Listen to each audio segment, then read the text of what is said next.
Okay, we are live again. Welcome, everybody, to this second to last live stream of the month. I have cut it a little close. I was hoping to get all of this stuff done earlier, but I guess circumstances just being what they were, um, we just took it to the end of the month, which is, that's kind of just the way I am sometimes. But it's all right. We are on track to finish this thing tomorrow. Today we are starting with, I believe it's we did chapter 22, so we're on chapter 23. And we'll be doing this one all the way through chapter 26. I might actually cut it short at chapter 25. We'll see how we're doing it for time. Because tomorrow we're going to be doing chapters all the way to the end. And I know the epilogue is really short, and I was already really happy with it because I already generated it and looked it through and thought it was a really good epilogue. So I only know there's only going to be a few small edits on that one, and it's a really short one. So I think I can do 4 chapters, including the epilogue, tomorrow. And so I might do 3 chapters today. The reason I'm thinking about cutting it short is because I really want to film and record a video to go out tomorrow. In case you didn't know, tomorrow is the last day to get to get in on my membership, and I honestly don't know if I open it up again what the price will be, or if all of the same freebies will be there and available.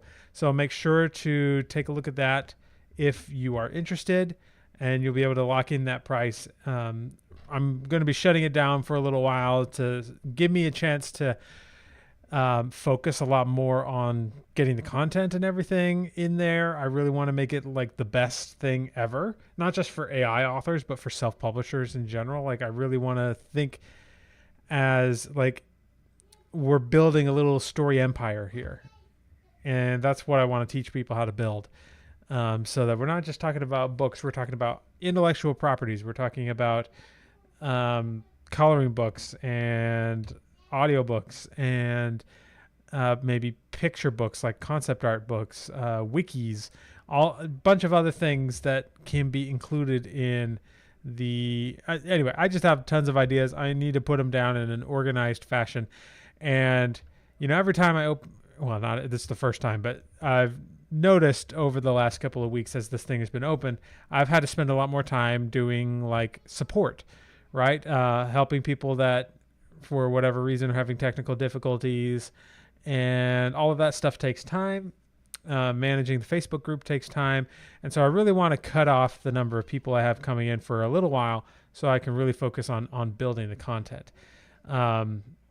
Also, this live stream thing, although it's been great and I've enjoyed really talking to all of y'all, it has been a lot of work, and it's taken me away a little bit from creating content, which is my favorite thing to do. So I'll be creating more content inside of the membership area. And if you want to be there for that, be sure to sign up tonight, ideally. But you have about 24 hours to get in on that. And I'll mention that in the video going out tomorrow morning as well. But with that in mind, let's go ahead and get started on chapter 23 here. Chapter 22 needed a lot of work. I had not vetted the output as well, and so I needed to like really expand on a lot of areas, and it just wasn't that great. And so I think I'm going to have to do the same thing here. So I might actually try to regenerate this chapter. So we're going to try and do it in Claude 2.1, which, as you probably know if you've been following along, if we just take this and pop it into 2.1 like we used to do back when it was Claude 2.0, it didn't really work that well. And yeah, that's giving me some excuse. And that's just because this just doesn't work the way it works here. So we're going to have to prompt it differently. I'm going to forego these instructions here and just start with the style, the characters. We don't need the setting, and all the way to the chapter beats. I'm going to remove a few things from the chapter beats, like this list of 100 paragraphs, because I think that's more likely to confuse the way Claude 2.1 works. And let's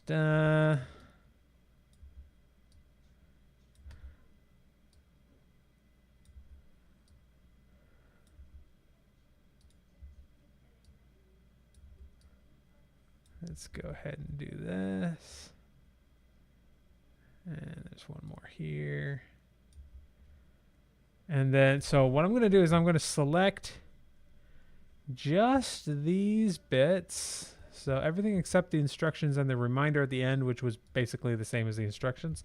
And I'll say here is all the information I need to know to write a chapter for a book I'm working on. Can you take this and outline a plan for what the first draft would look like? Then I put a colon and we paste everything that we know so far. So I'm not asking it to I'm not asking it to write the whole thing. I'm asking it to make a plan. And then what I'm going to do, we're going to select the first, let's see how many, there's 12 beats. So we're going to select the first 6 here. And then I'll say something like, can you draft the first 5,000 words or so using these story beats? And then I'll repaste those first 6 story beats, see if it takes that. If it doesn't take that, I might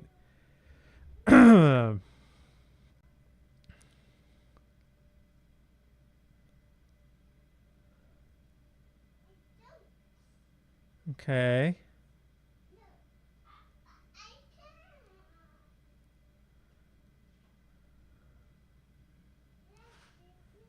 It seems to be a little bit telly.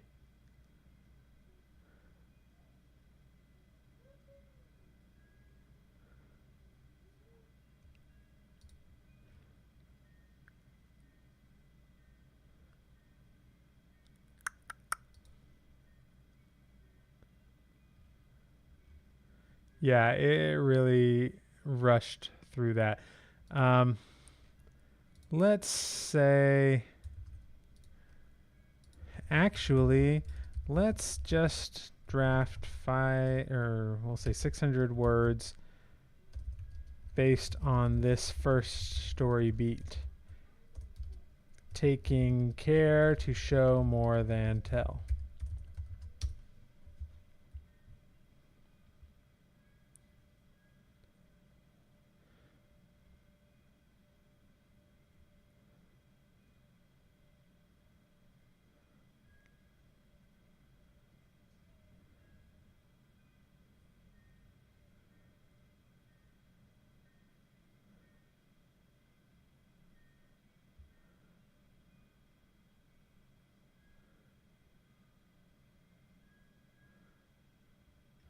Alright, it's doing okay.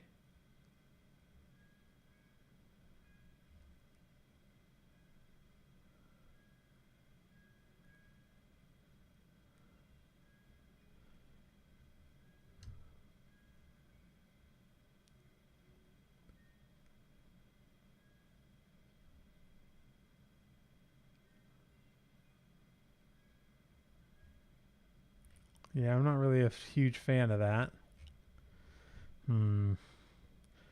Maybe what we'll do instead, just to keep things simple and to keep using the same model, I'm just going to run it through Poe again.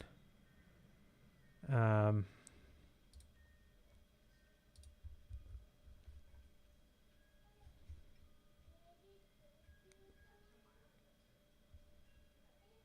actually what I'm going to need to do is add in all of those 100 paragraphs again, since we're prompting for 2.0 now.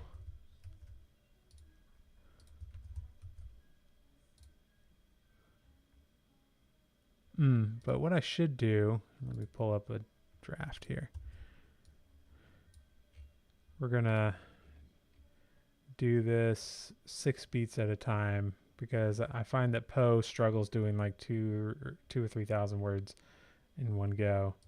So I'm going to remove these bottom points.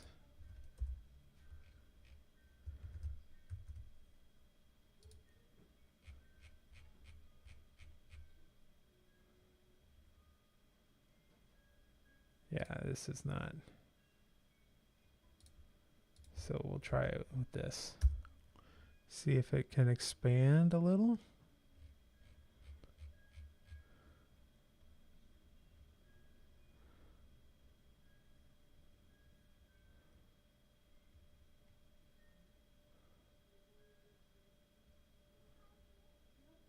Yep, this is better. This is better.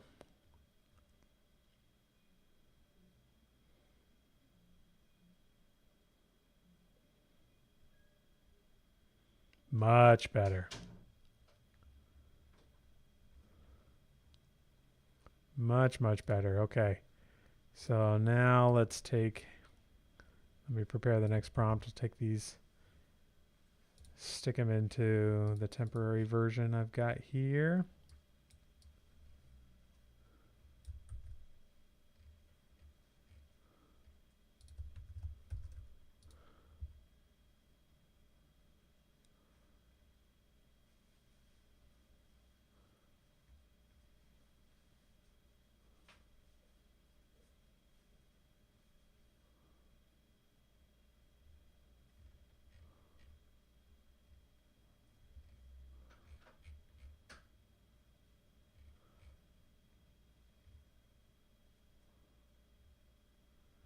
And I'll say continue with these.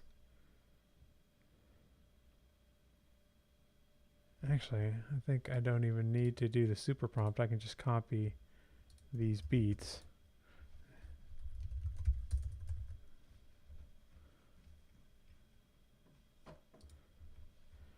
And write 50. Yeah, we'll just go with that. Because if I'm telling it to continue, it should stick to the same style.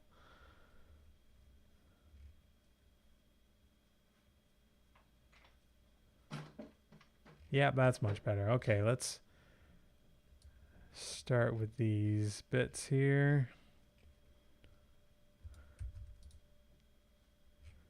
Go to chapter 23 here.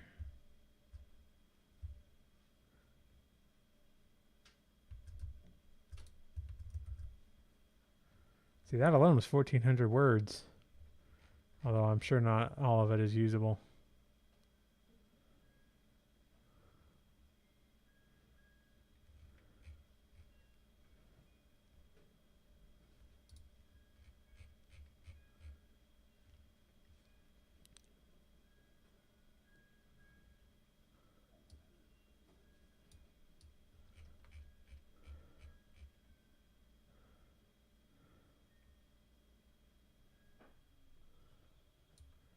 Let's see, what's the final beat here?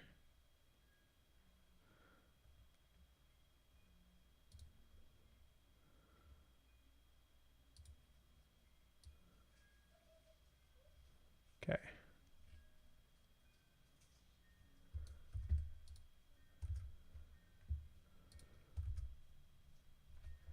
Ooh, we got like 3,000 words here. I'm sure I'll cut most of it. All right. Calmitmit says, hi, I'm going to start watching these videos back to back starting on Monday. Thanks for doing this. You're welcome. That's a lot of footage you're getting ready to watch. But I hope you like it. I hope it's been useful for you. All right, let's start going through this one. Since it was daytime, Mina spent some time walking back and forth inside the abandoned attic. I'll just say pacing back and forth is a better verb than walking, as she couldn't leave.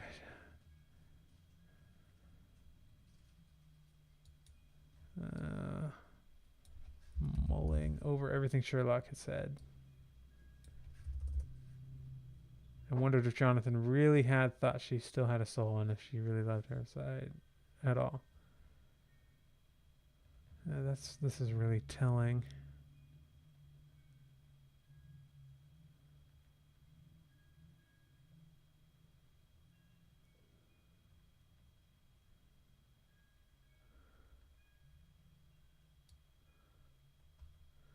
But then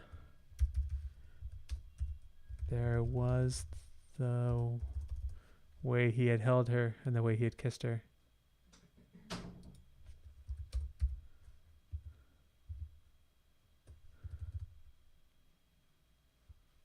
Yes. There had been something there, even though he had been hesitant to show it.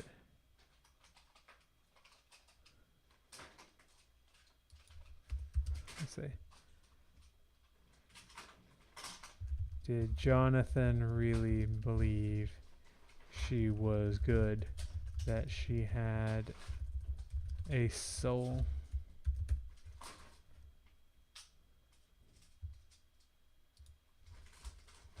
Did he even love her at all? But then that was the way he had held her, the way he had kissed her.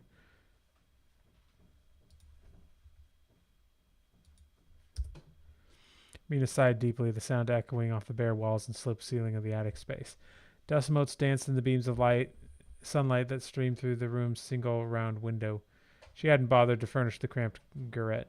There was no need. It was simply a place to hide from the sun. She paced over to the window and grasped the sill, staring down at the narrow... no, she couldn't do that because it's their sunlight. To the side of the window, taking care not to stand directly in the sunlight, and grasped the sill, staring down at the narrow cobbled street below. It wasn't a reputable part of London by any means, but the abandoned building suited her purposes. No one would think to look for her here. Well, no one except Sherlock, it seemed.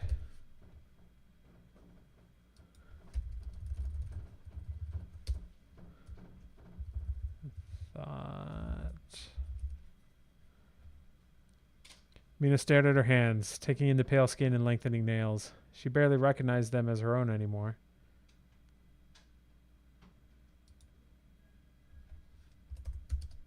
Especially when they were stained with blood.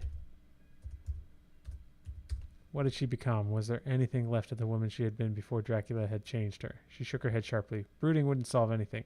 All it did was allow more doubts to creep in, more fears to take hold. That path led only to despair.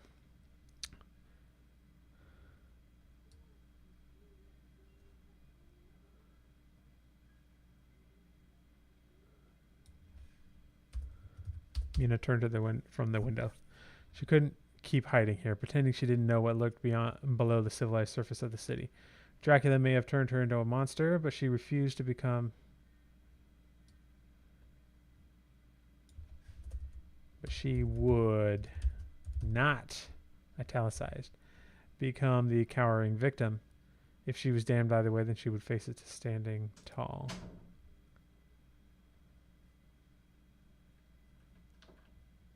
The thought of Jonathan steeled her nerves. He had loved her once, she was certain of it. She refused to betray that love by giving up. She would fight for him, if not for herself. What had she been doing here? Wallowing in self-pity rather than taking it out on the beings that deserved it most. Jonathan would have wanted her to fight.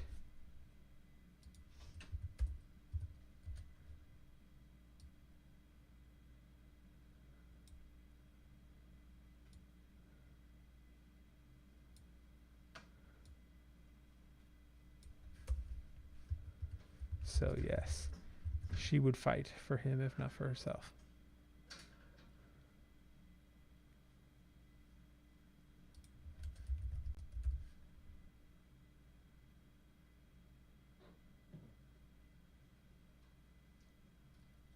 Let's see. She turned back to look at the dress, the black dress Sherlock had left.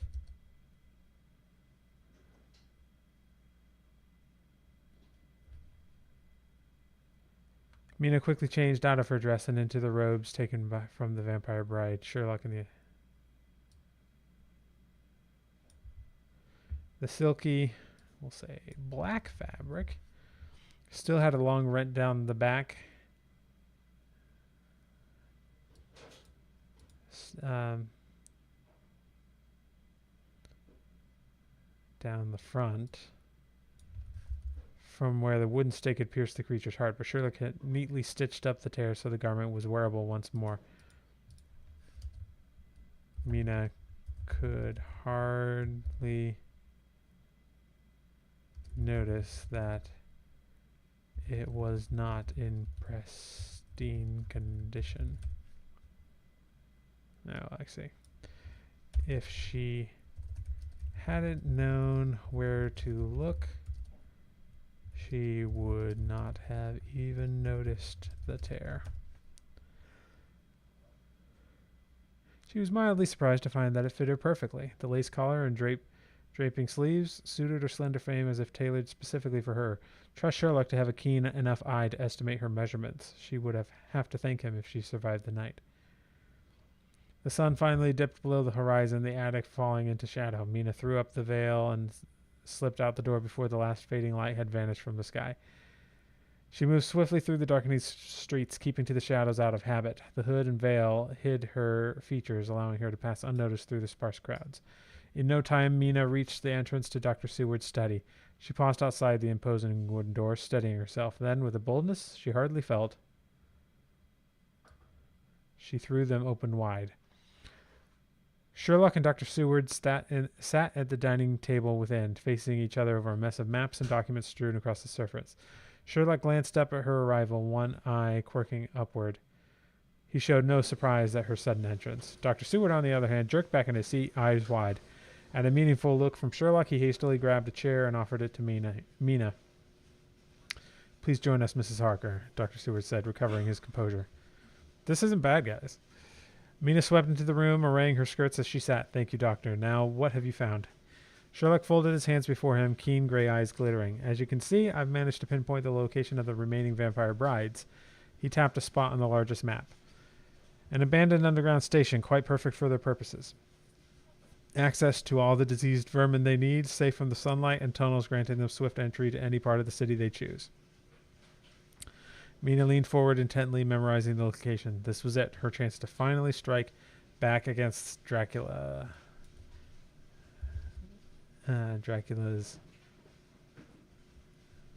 progeny.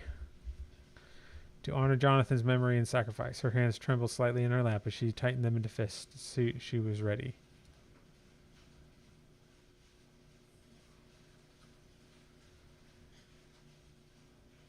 Oh. This, like, jumped backward.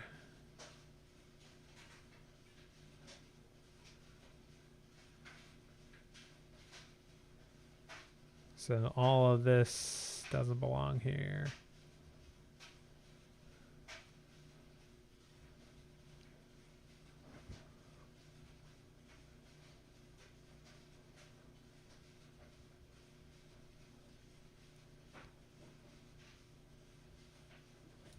Right about there, I think. We cut all that.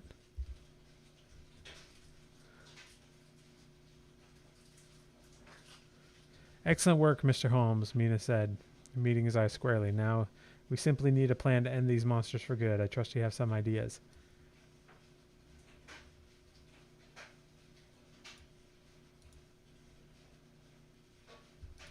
Actually, all this can go. Dr. Seward spoke up before Sherlock.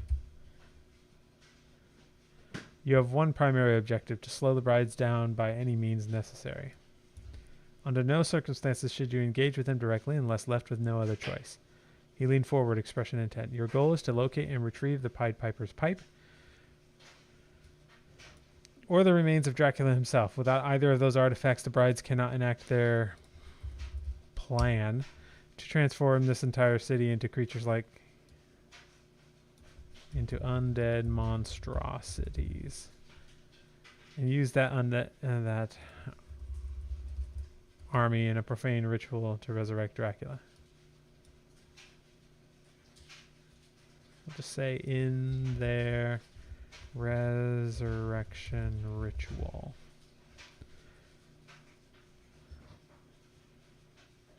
Mina nodded firmly. I understand. Disrupt and delay until we can form a better offensive. Precisely, Dr. Seward agreed. You move quickest in the shadows, so you're best suited for... just get rid of that. Sherlock rummaged in his coat pocket and withdrew a length of sheer black veil. To aid at your subterfuge, you should wear this to conceal your face. I've observed the brides donning similar veils on occasion, whether to hide their pale features, avoid notice, or protect them from sunlight. I am uncertain. Regardless, it shall help you blend in undetected. Hang on. I'm not sure. Did we have a veil in this chapter earlier? Yes.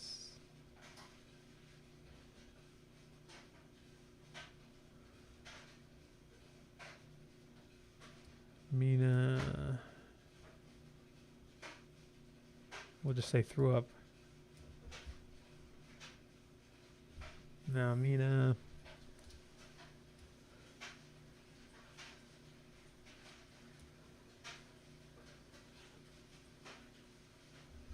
Adjusted the bodice and slipped out the door before the last fitting line.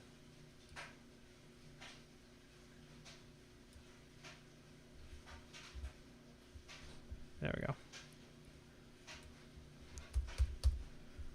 Taking the proffered veil, Mina swiftly arranged it over her golden hair and across the lower half of her face. Sherlock appraised her critically for a moment before giving a curt nod.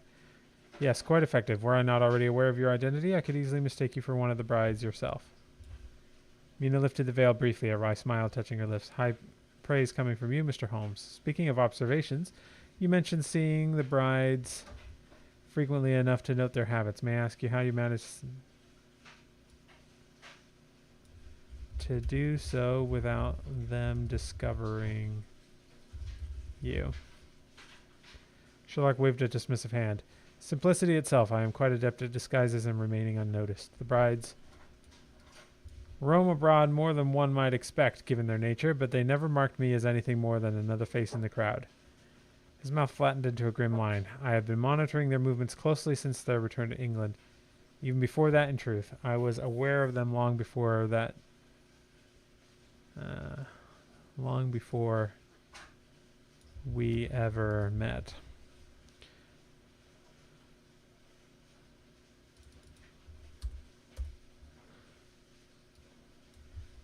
And if I'm caught, Mina asked bluntly, I can hardly expect to overpower two ancient vampires on my own. Run, Sherlock replied at once. Your advantage lies in speed and stealth. If discovered, retreat and we shall regroup. His sharp eyes softened slightly. Have faith in your new abilities, Mina. There's good reason I asked this of you and not Seward or myself.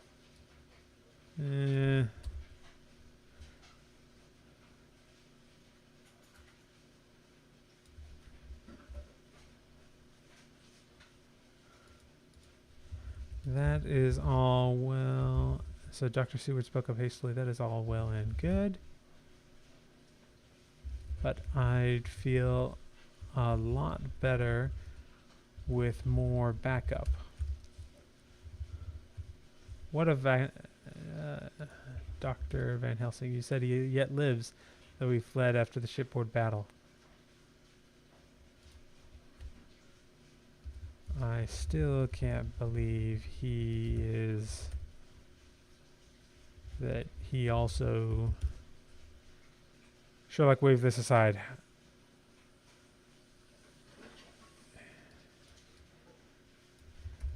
He appears to have abandoned the cause for reasons of his own. Much as I regret Watson's continued absence, we cannot...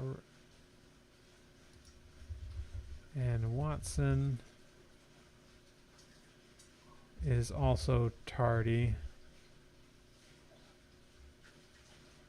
with the wolves. Oh. With his visit to the werewolves. We cannot expect either to return soon, or at least sooner than the than we can afford to wait. Much as I regret Watson's continued absence, we cannot rely on outside aid. We'll say we have to do this ourselves. His mouth thinned. Thus we must make do with delaying tactics rather than a full assault, holding action until circumstances change. Mina stood swiftly, veils swirling around her. Enough talk. We have wasted too much time already. I am ready.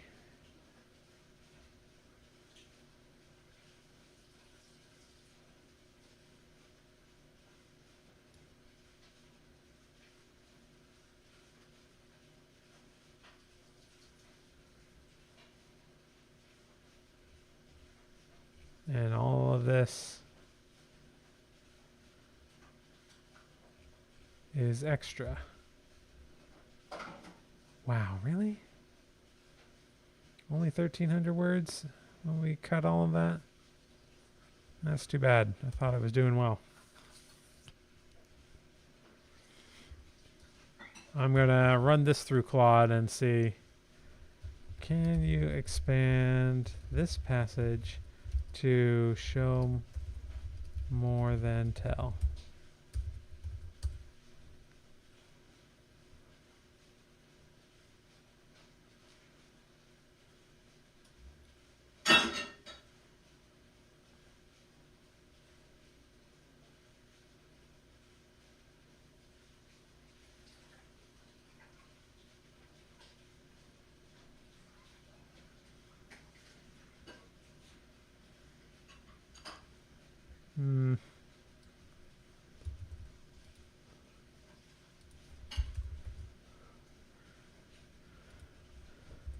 The plans and paper. Mina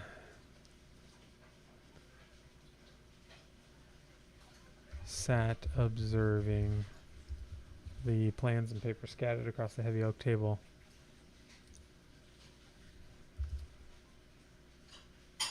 So there was no backup, and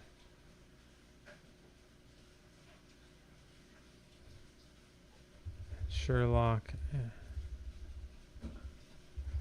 and Dr. Seward were unlikely to be of any help, at least with the dangerous parts. With that being the case, it was time to act. Papers and plans no longer held any allure for Mina.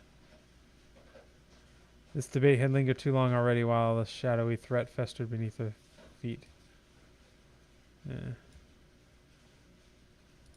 After her embarrassing stint holed up in that abandoned attic, she was ready to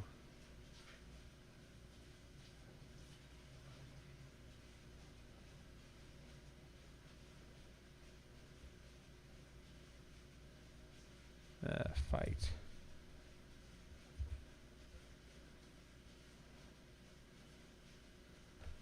This debate had lingered too long already while the shadowy threat festered.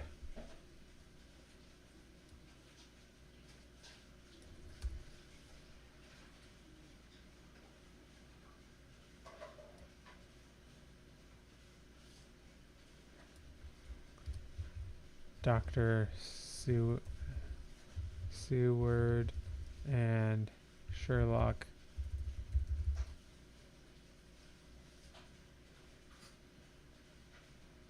immediately fixing their eyes on her.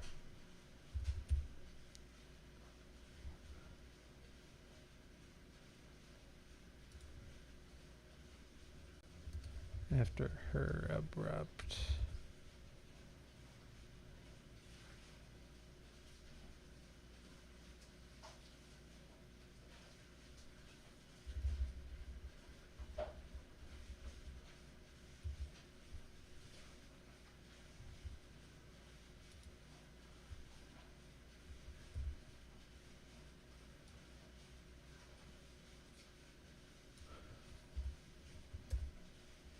I believe I have heard quite sufficient detail.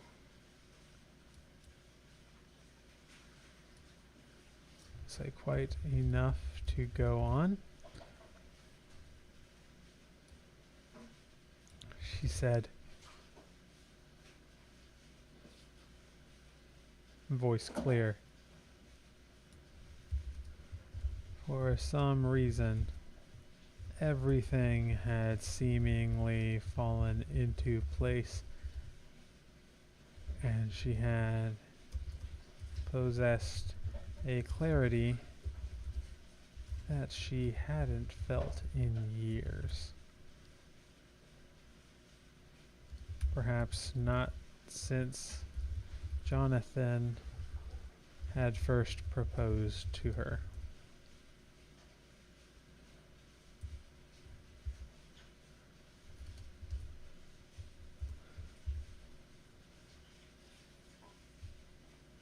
It's time to stop these brides.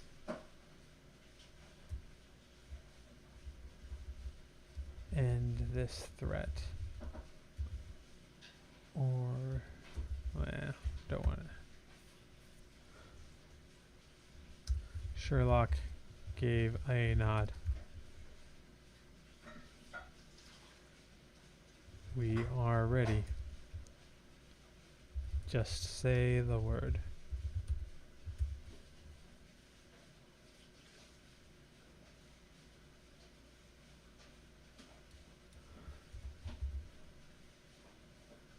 Then let's go, said Mina, and without a backward glance, she glided to the open study doors, her soft leather boots sounding on the cold flags. She paused on the threshold as a night breeze stirred the golden curls at her nape.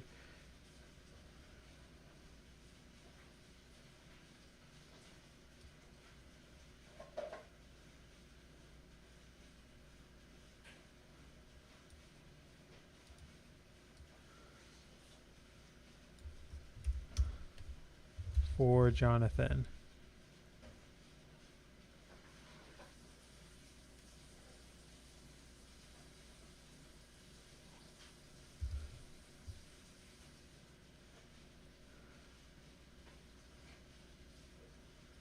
It's too on the nose.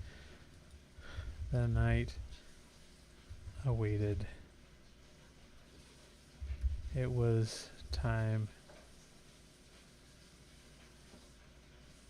to show what she was capable of.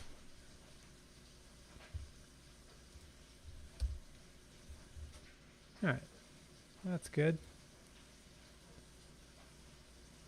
That's good for chapter 23. We'll move on to chapter 24.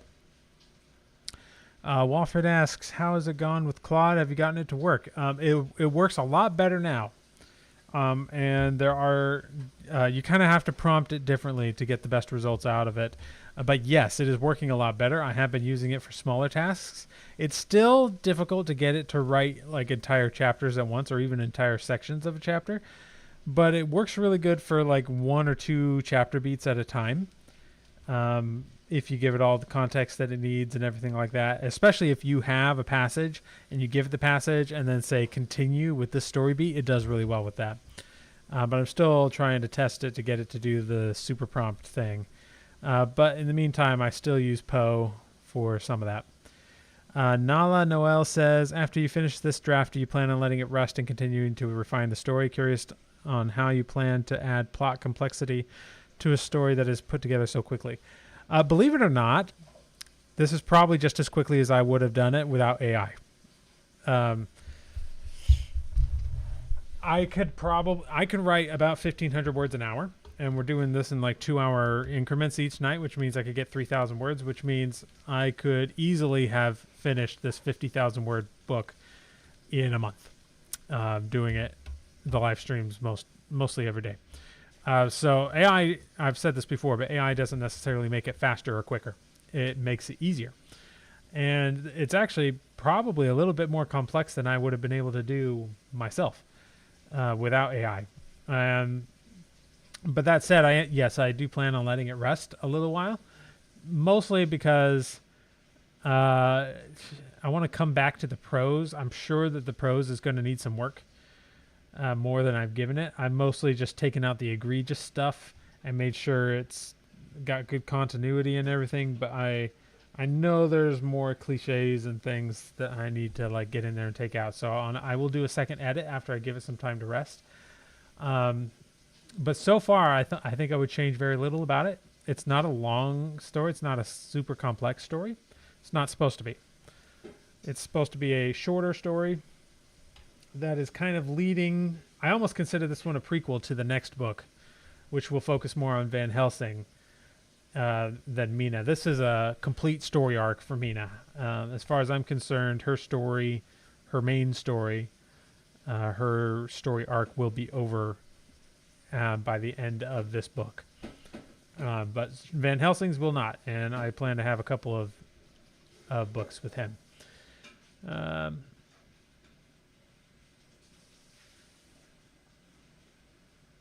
So Holly asks, is the process you use with AI to write a story, beats to scene to draft, the same as without AI? Can you talk more about your normal process? And what is the expected word count for this? I'll answer that first. It's about 50,000 words. I'm at 52,000 right now. You can see it up here in Atticus. It tracks how many the full book is. And this is including everything here in the body. So all these super prompts, it's not counting. But 52,000 words, which is about right. And I was hoping it would be a little bit more than that. And so maybe in the edit, I will see some, in the next edit, I will see some opportunities for expansion. I'm hoping that's the case. I've gotten better just through this whole process of identifying the areas where it's telling more than showing. That I'm sure if I go back to the first chapter, I will see a lot more of opportunities to do that. So that would expand it just a little bit. But yeah, that's about the word count. As far as how this relates to my process without AI, it's similar. It's not exactly the same. My story beats that I write for AI are much more detailed than what I write when I'm just doing it myself. The way I kind of do it with AI now is I'll have a really short outline with just like 1 or 2 sentences per chapter. And then I'll write really detailed story beats for those chapters. And then I'll do the prose. I'll generate the prose.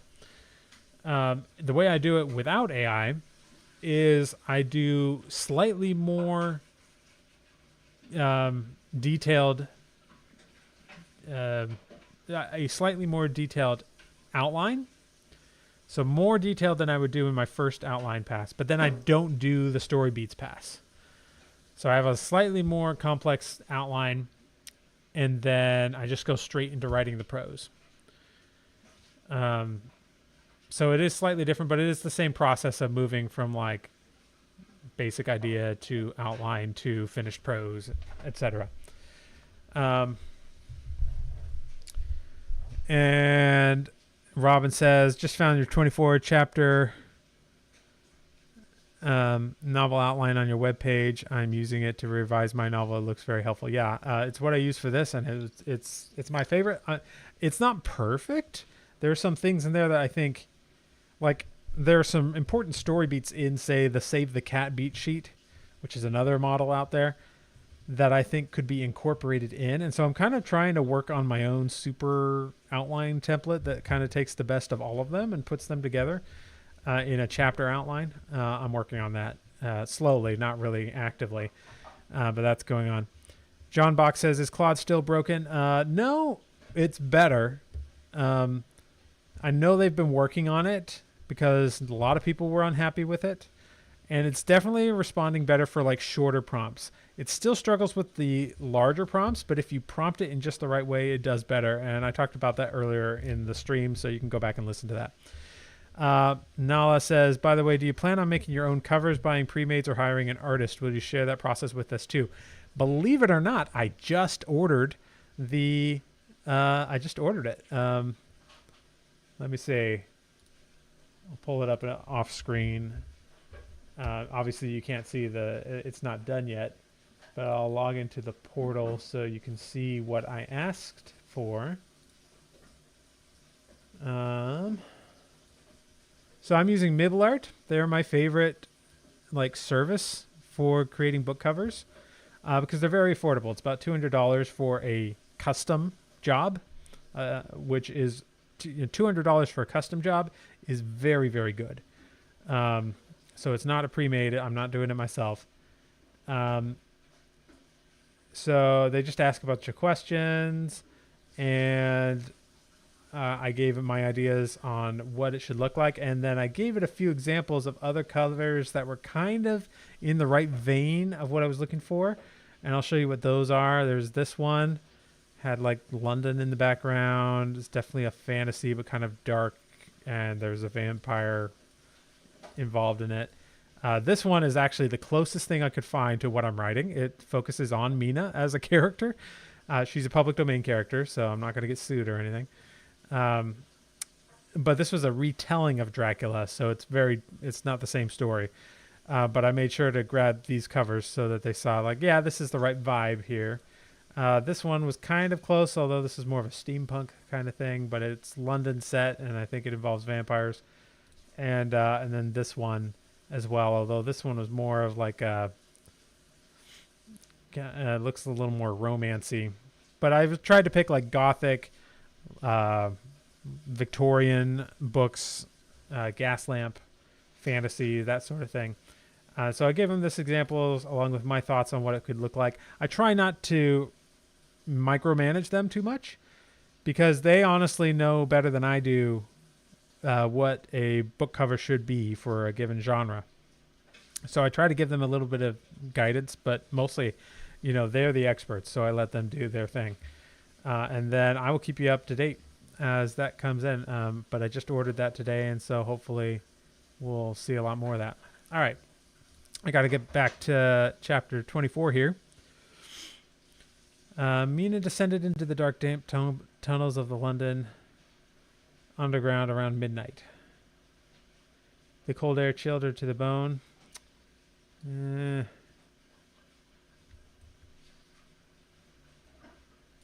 She pulled her black cloak tighter around her slender frame. Glad to have the veil covering her face.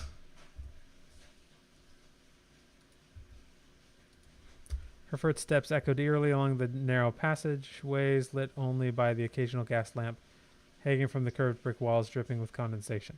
She felt utterly alone down here.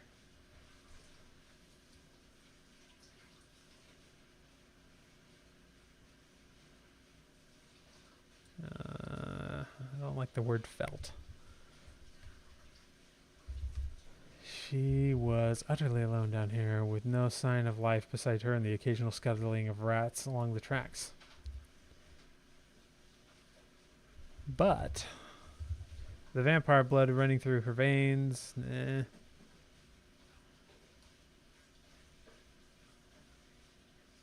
we'll just say her keen senses allowed her to pierce through the gloom.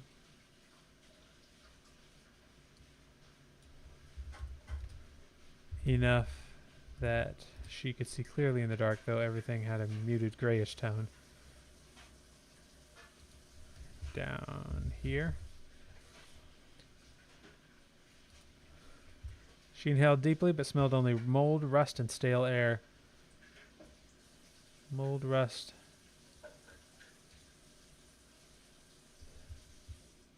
We'll say. And the putrid stink of the sewers. The silence in this place was oppressive, pressing down on her from all sides. This is maybe going too far. But of course, she was not completely alone. Somewhere above ground, Sherlock Holmes and Dr. John Seward were nearby, ready to come to her aid if needed. She wished they could, we'll say, if only they could have accompanied her into the tunnels, but it was obviously too dangerous.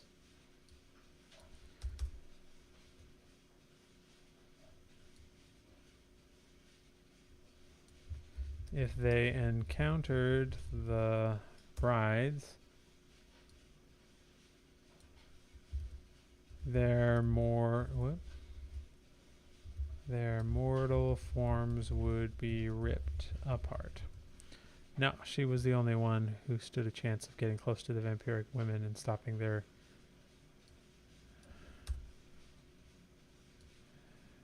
getting close to Dracula's progeny. She would have to rely on her own cunning and resourcefulness now. On herself now. No one was coming to save her. To that end, Mina wore the voluminous, well, we'll say it's not that voluminous, form-fitting black gown and veil she had taken from the bride's, the auburn-haired bride's body. After the battle, I'll say she didn't take it, they had taken.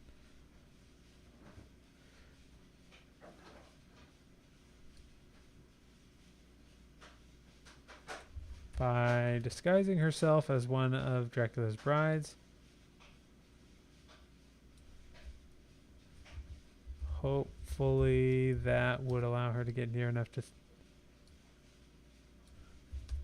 grab the flute or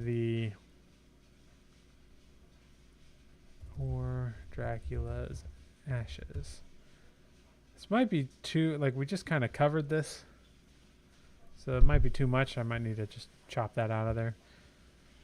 Her own blonde hair was hidden beneath the veil, and she kept her face downcast, affecting a demure posture quite unlike her normal bearing. Inside, her unbeating heart pounded with anxiety. Okay.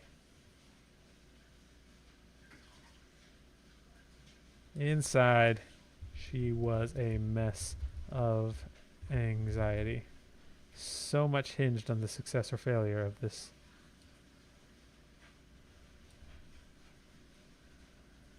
plan. She steeled herself, putting one foot in front of the other down the never-ending tunnels.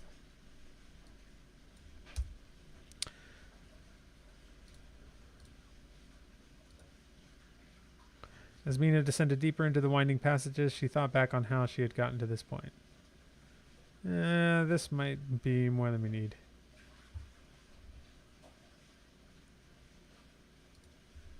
Yeah, we don't need these paragraphs. A faint sound interrupted Mina's brooding reverie. She froze, listening intently.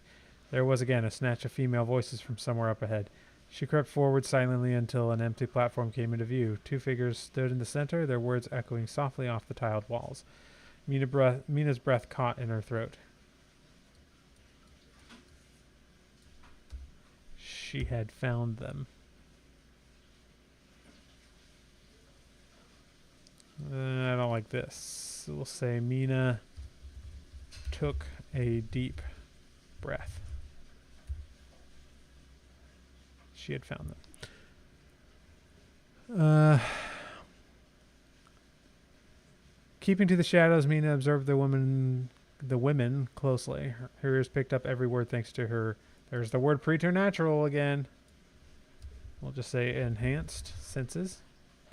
The haughty tone of the conversation identified them as the two higher-ranked brides, Cosmina and Mara. The one named Cosmina spoke forcefully, berating the other for their companion's continued absence.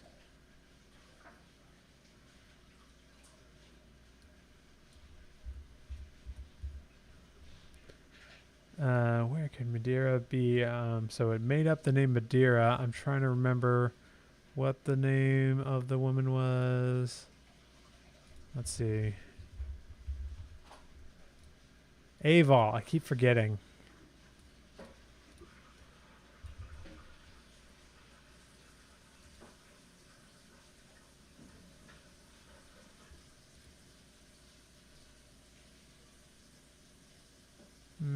Where could Aval be? She should have caught up with us by now. Cosmina's voice was rich and throaty, touched by an accent that betrayed her Romanian origins. Mara responded in a sullen, petulant tone. I told her it was foolish to trust her with so sensitive a task.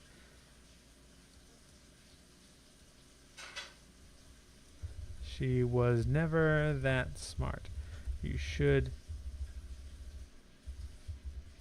should have sent me to kill the traitors. Cosmina dismissed this with a wave of her elegant hand. Nonsense. Aval may yet arrive. We shall give her a little more time. The ritual is not so urgent it cannot wait another hour. Hidden in the shadows, Mina's thoughts raced. How fortuitous she had stumbled on this conversation. The brides did not yet know one of their own was dead, which gave Mina her opening. Stealing herself? We already stealed herself. Say bracing herself. Mina emerged from the darkness and glided silently into the platform. When the two brides spied the veiled figure approaching, Cosmina inhaled sharply. Aval, you gave us quite the fright. We feared you lost.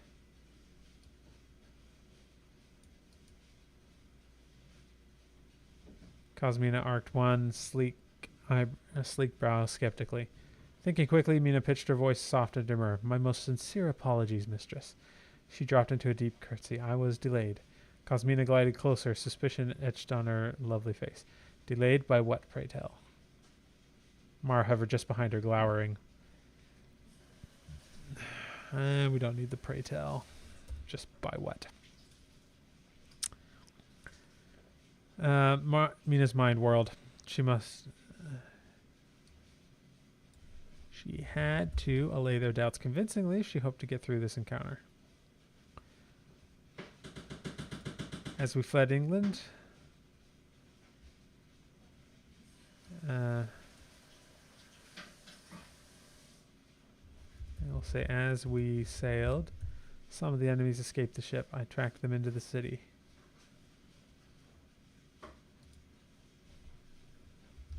Van Helsing transformed into his bat form.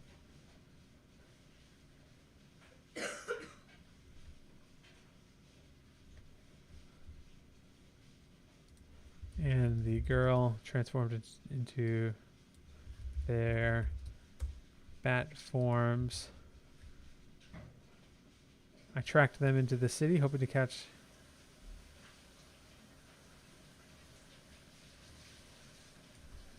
one or both of them. Especially that Mina Harker. She infused the name with scorn,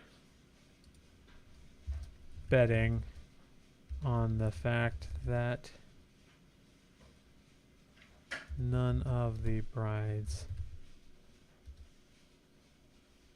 regarded her well. Unfortunately, the little rat eluded me in the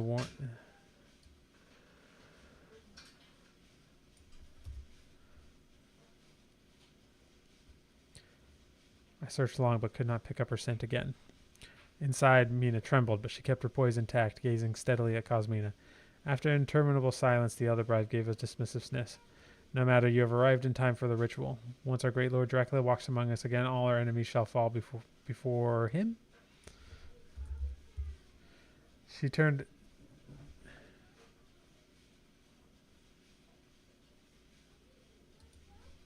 I'm going to add a line in there. Mara seemed to grow taller as she stared Mina down. You're saying that you completely failed then at the one simple task that you were given. I cannot change what is, Mina replied. But she looked to Cosmina.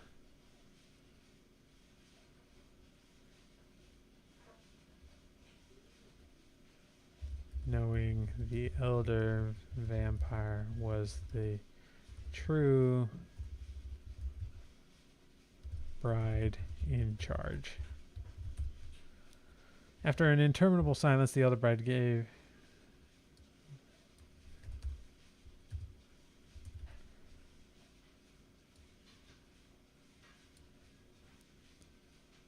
a dismissive sniff. No matter, you have arrived in time for the ritual. Once our great lord Dracula walks among us again, all our enemies shall fall before him. She turned away in a swirl of silken skirts. Behind her, Mara flashed Mina a chilling, suspicious look before following. That's all right. Breathing an inner sigh of relief, Mina glided slowly after the brides deeper into the tunnels.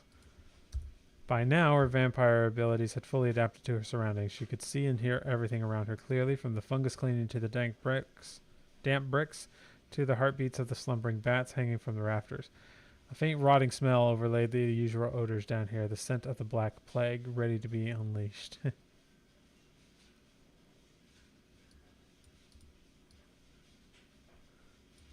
One she couldn't quite place.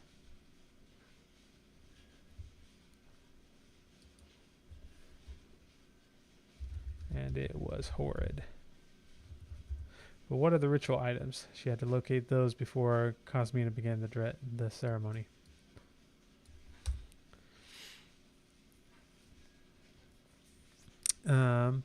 Up ahead, the passage opened into a much larger chamber. Mina estimated it had once been used as a maintenance depot, judging by the old tools and parts stacked haphazardly around. A makeshift altar of sorts had been erected in the center. A large cast iron cauldron rested atop a metal grate ready to hold flames. The necessary implements for the ritual would surely be nearby, but where?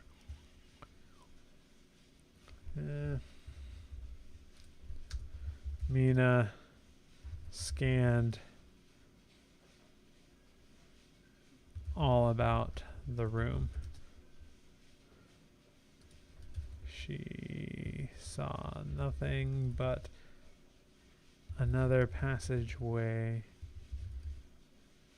leading to a separate chamber.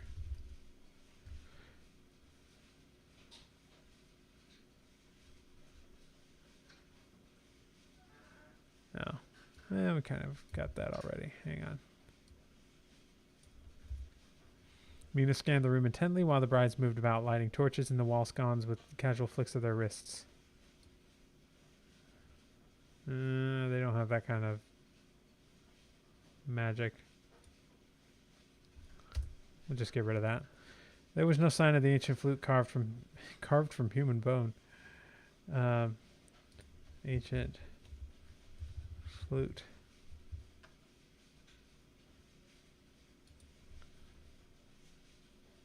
Belonging, we'll just say flute of silver, or the ashes of Dracula. For the gaze fixed on the familiar, oh wait, no, that's it. For the gaze fixed on a familiar urn placed reverently atop the altar. It was unmistakably the vessel holding the ashes of Dracula's body.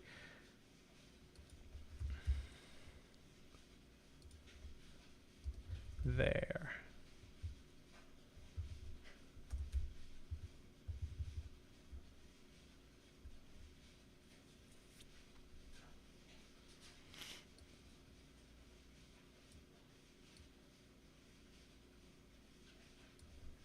If she could get hold of that urn, she could end this threat here and now. Feigning nonchalance, Mina glided closer to Cosmina as the bride bent to gather ingredients from a large burlap sack. Mistress, shall I begin the ritual while we wait? No, that doesn't make sense.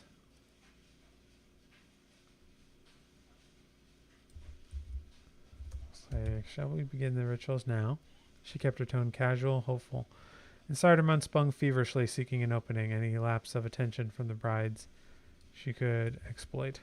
Cosmina glanced up distractedly from her task. Oh, patience, patience. I must prepare the cauldron correctly or the spell will fail. She held up a large glass jug of swirling green liquid. This elixir is key. It will summon the plague.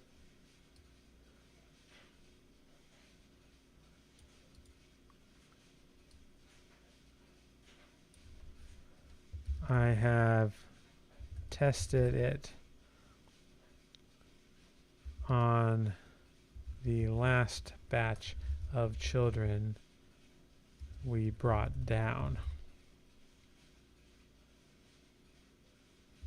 It works. And with Dracula's original virus, it will work twice as effectively. Mina tensed, revolted, so that was how they intended. So that was where the children, the missing children and homeless had gone. They must be here somewhere, hiding in the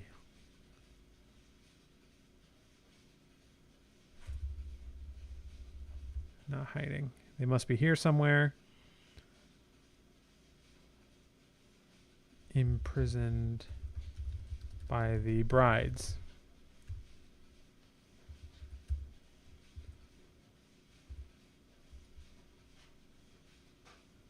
Whatever happened, she could not allow that vile concoction to be poured, or all would truly be lost. As Cosmina turned back to her work, Mina edged subtly closer to the altar and the urn, but Mara's beautiful, baleful gaze remained fixed on her, eyes burning with open suspicion. Mina suppressed a shudder. If Mara raised an alarm now, her subterfuge would be for naught. We could just add a ... to that.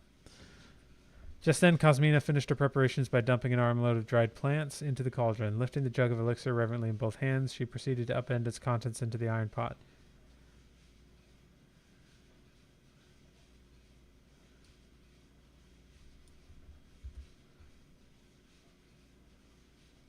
The time has almost come.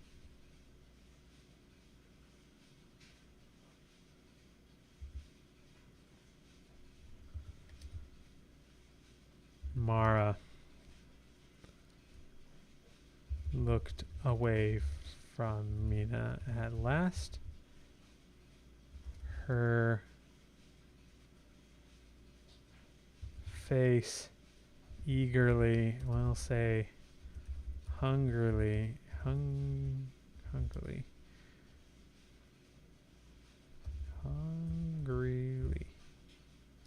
taking in, yeah, I can spell, I promise. Hungrily, of course, taking in the glow coming out of the cauldron. Seizing on the distraction, Mina edged ever closer to the altar, her eyes fixed on the urn containing Dracula's ashes. This may be her only chance to act. The bride's attention was fully consumed by the ritual preparations. Heart racing, Mina calculated the distance and time she would need to snatch up the urn and flee. She readied herself, muscles coiled like a spring. The instant Cosmina turned her back to gather more ingredients, Mina struck.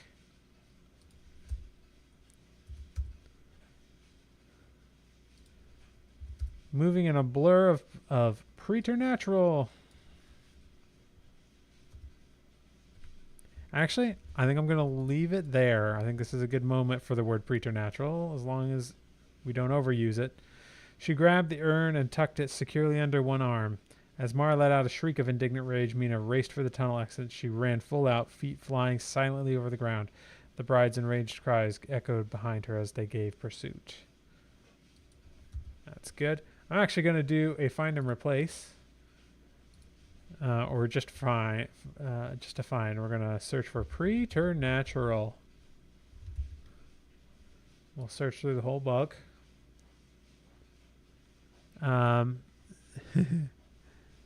So we've got one instance in chapter 8 and one in chapter 13, one in chapter 19. Let me look at the one in chapter 8. I don't want it more than like maybe 3 times. Oh yeah, this one I want to keep.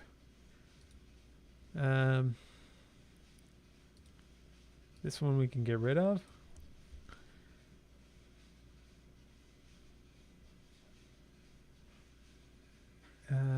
Increasing speed. And then this one with preternatural speed. It's always with speed, it looks like. A burst of speed. He tore into the remaining thralls. And then in chapter 24, we have it here. But I'm going to leave it in chapter 24. So we only have 2 instances of that word. That was useful. All right. We got it again in chapter 25.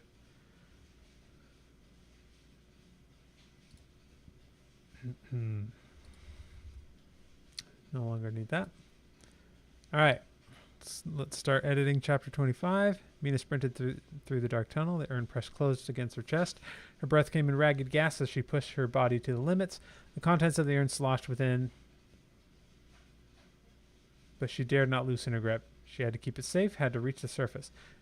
Mara's piercing shrieks echoed behind her as the vengeful bride gave chase. Mina's shoes slapped against the damp stone floor, each footfall reverberating in the empty passageways. Mina's lungs burned with exertion as she raced through the twisting corridors. The maze of tunnels stretched on endlessly before her, lit only by the occasional flickering torch in a rusted sconce. Shadows danced erratically across the rough-hewn walls. Somewhere in the labyrinth above, faint rays of daylight filtered down through ventilation shafts. The sunlight was her goal, her only chance of escape. Oh, but it wouldn't be daylight, would it? Faint rays of moonlight filtered down through the ventilation shafts. The outside was her goal. Well, we'll say that. Moonlight was her goal, her only chance of escape. But it remained tantalizingly out of reach. Mara's footfalls echoed close behind, supernatural speed carrying her swiftly after her prey. Mina did not dare look back. She focused only on the path ahead, hugging the urn tightly to her pounding chest. We'll say tightening, because she has no heartbeat. The vampire bride's enraged shrieks rebounded through the tunnels, the unearthly cries urging Mina to greater speed. Mina's thoughts raced, evaluating each turn, trying to decide the best route to invade her pursuer. She banked left, then right, then left again, weaving a convoluted path through the underground maze. But each time she hazarded a glance back, Mara loomed behind her, bounding relentlessly after Mina with a murderous intent. Up ahead, Mina spotted a surface ladder climbing the curving wall of the tunnel. Iron rungs led up into the darkness. If she could just reach them, that ladder might offer a lifeline to the surface. Mina pushed herself to the limit, legs pumping, arms clutching the urn with white-knuckled intensity. The ladder grew closer, each step bringing it within reach. Safety beckoned above. With a final desperate burst, Mina's outstretched fingers brushed the bottom rung of the ladder. Triumph surged within her. Then Mara tackled her from behind with the force of a runaway carriage. They crashed to the ground in a tangled heap, the urn flying from Mina's grasp and skidding across the rough floor. Its lid dislodged on impact, spilling some of the ashen contents across the stones. Mara clawed and snapped at Mina as they grappled furiously. Her nails raked Mina's cheeks, drawing blood. Mina twisted violently, trying to dislodge the vampire's grip. Mara's fangs flashed as she lunged for Mina's throat. Mina barely managed to get her forearm up in time, and Mara's teeth sank into her flesh instead. Mina cried out at the searing pain. Adrenaline fueled her muscles as she thrashed wildly, finally dislodging Mara's hold. Seems to do better with action scenes, or maybe I'm just less picky, but this isn't bad. Mina scrambled on her hands and knees toward the urn, but Mara was quicker. With blinding speed, the vampire scooped up the urn and cradled it to her chest, lips peeling back in a feral grin of victory. Chest heaving, Mina grasped about for a weapon, any means of defense. Her blood-slicked hand closed around a chunk of fallen masonry. Jaw set with determination, she staggered upright and swung with all her might. The heavy stone cracked against Mara's skull. The bride screamed in rage and crumpled to the floor, black blood streaming from her scalp. The urn tumbled from her limp grasp, but did not spill. Mina snatched it up and took off running once more. Mara's shrieks of vengeance echoed behind her as the vampire staggered to her feet. Mina's side cramped with the effort as she made for the ladder again. She knew Mara was right behind her, could hear the vampire's footsteps gaining. Mina's arms screamed in protest as she scrambled up the rungs. The iron bars were slippery with blood from her wounded arm, but she climbed on relentlessly toward the promise of moonlight. Just as escape seemed within reach, an eerie melody drifted up the ventilation shaft above her. Mina froze, skin prickling, nerves screaming danger. Then came the skittering.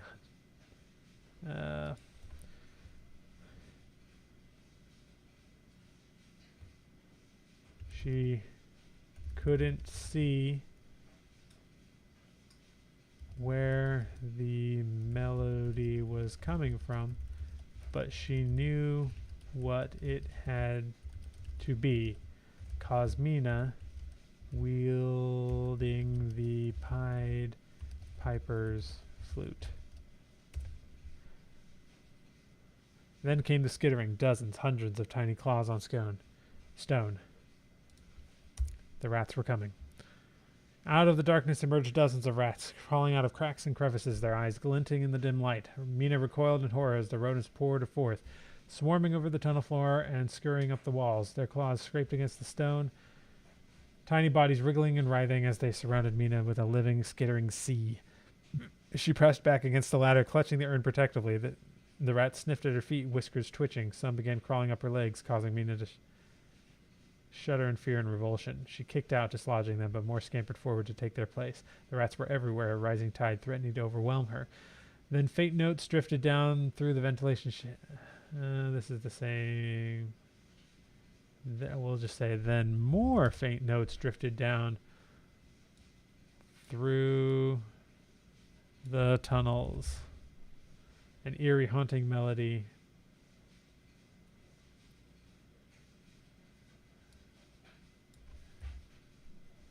Unless that's... What was the melody?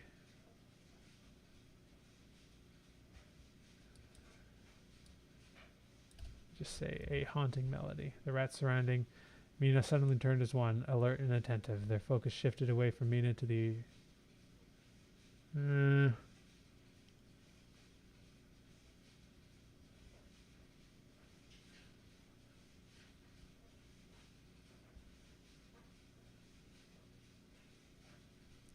Their focus tied directly to that ominous tune. As the melody continued, the rats hesitated no longer. They swarmed toward Mina in a frenzy, emboldened by the piper's dark song. Tiny teeth sank into her ankles and calves. She cried out, shuddering, as rat after rat clambered up her body, chewing and clawing through her dress to get at her legs and feet. Desperately, Mina hugged the urn tight to her chest with one hand, while swatting and kicking at the endless horde with the other. But there were so many. No matter how many she dislodged, more took their place, relentless in their assault. Through the tangle of rodent bodies, Mina glimpsed Mara at the tunnel's end, grinning malevolently at her trapped prey. Mina battered her way through the sea of rats struggling toward the tunnel's end. Struggling upward, trying to hold on to the ladder. She smashed some against the wall, stomped others underfoot, but still they kept coming, slowing her progress to a crawl. The urn was almost wrenched from her grasp as the rats weighed down her dress, tiny claws pricking her skin. Finally, she broke free of the swarm and staggered forward.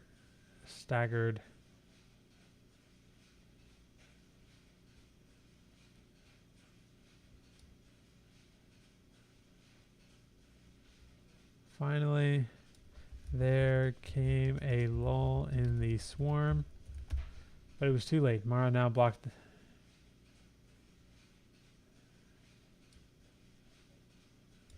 Now grabbed her and threw her to the ground. The vampire stalked toward Mina with murder in her eyes, blood matting her hair from their earlier battle. Mina scrambled to her feet and backed away slowly, trapped between Mara and the swirling vortex of rats. Clutching the urn in one hand, Mina's eyes darted about for any means of escape, but the tunnel's walls and floors offered nothing. No hidden passages, no debris to use as a weapon, no alcoves to hide within. The rats hemmed her on all sides as Mara loomed closer. Talon-like fingers outstretched. After coming so far, so close, had Mina failed? Would this dank tunnel become her tomb?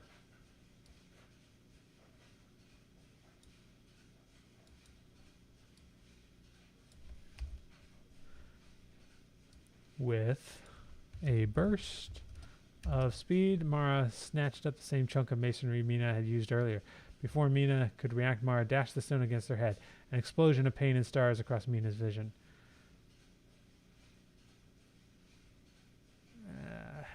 Danced across Mina's vision.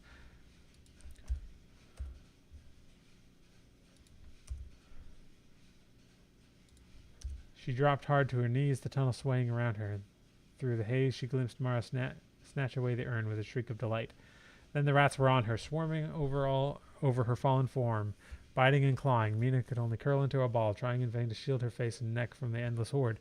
Mara's laughter echoed over the rats' squeaks and scratches. Mina's world narrowed to an endless sea of matted fur and needle-like teeth as consciousness ebbed. When awareness returned, Mina found herself cruelly bound hand and foot. Mara dragged her back down the tunnels toward the platform where this nightmare had begun. The rats still swarmed and nipped, an ever-present menace. Mina could only endure their attacks, unable to brush them away in her weakened state. She wondered blearily if she would die from 1,000 tiny wounds before they reached their destination. But the rats kept their bites shallow, never striking at eyes or throats. It seemed they meant only to torment, not kill, not yet. Step by agonizing step, Mara hauled Mina onward while the rats continued their endless assault. When they finally reached the platform, Mina saw that her initial fears were well-founded. Cosmina stood there, clearly the source of the eerie flute's melody that controlled the rats. At her feet sat the bubbling cauldron. Mara shoved Mina forward, then reverently presented Cosmina with a recovered urn filled with Dracula's ashes. Flute in hand. Cosmina's lip curled in a sneer as she gazed down at Mina's battered form. Did you really think you could stop us? Well, actually, I'm going to say, so I take it Aval is dead. Then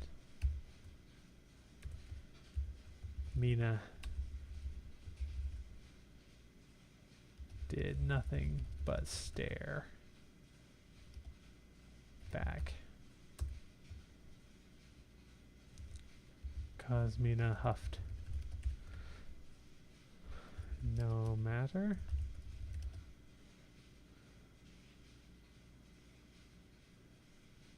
A temporary annoyance. Did you really think you could stop us? The vampiress scoffed. She shook her head pityingly, then upended the urn's contents into the boiling cauldron. The reaction was immediate. The cauldron flared with intense red light, the contents churning and bubbling furiously. An unholy glow suffused the chamber. Mina struggled helplessly against her bonds. Though the rats still swarmed about her, they kept a wary distance from the cauldron's terrible radiance. Cosmina lifted a bowl of the cauldron's contents. The liquid glowed malevolently. She placed it on the floor amidst the sea of rats, lifting her flute once more. To bloodless lips, she played an intricate melody. The rats ceased their torment of Mina, turning to face their mistress. At an unheard signal, they swarmed upon the proffered bowl, lapping up the potion eagerly. Mina watched in horror as the rats convulsed, twisted, and reshaped themselves. Moments later, entirely new creatures emerged. Undead monstrosities, fur matted with grave dirt.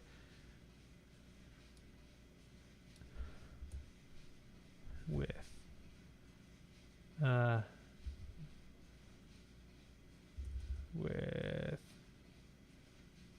Dirt. Empty eye sockets blazed with an unholy red light. Fangs elongated as the undead rats turned toward Mina with chilling purpose. The process continued until hundreds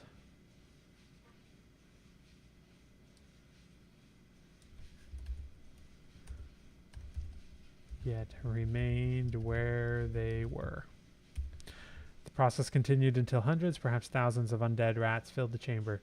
Mina tugged helplessly at her bonds, despair threatening to overwhelm her. What could she do against such an army? She could only pray some glimmer of hope yet remained. Perhaps Sherlock still stalked the tunnels above, seeking a way to thwart this evil. Finished with her grim work, Cosmina turned to Mina. We shall deal with you soon enough, she purred, but now we have a master to resurrect. Raising the flute once more, she played a triumphant melody. As one, the horde of undead rats poured forth into the tunnels beyond, off to spread their vile contagion above.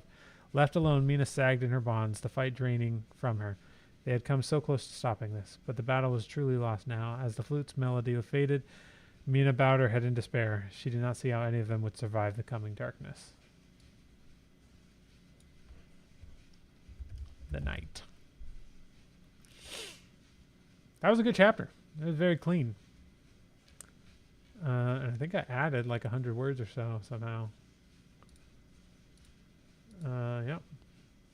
So I'm actually going to call it there. We only did 3 chapters tonight, but the next 3 plus the epilogue should go pretty quickly. And so I'm all confidence we'll be able to finish it tomorrow. I mean, I will stay on the live stream until we finish it, but I want to get done a little early today because I want to film a video that will go out tomorrow morning. So I'm going to do that really, really fast. And hopefully you'll enjoy that and get to a good look at it. So, with that in mind, thank you all for being here. And I'll see you tomorrow for the very last live stream of this project. And I really appreciate those of you who have been here almost every night. Some of you, Robin, Ray of Light, like I see you. You're here all the time. Good on you. Like, that's pretty awesome.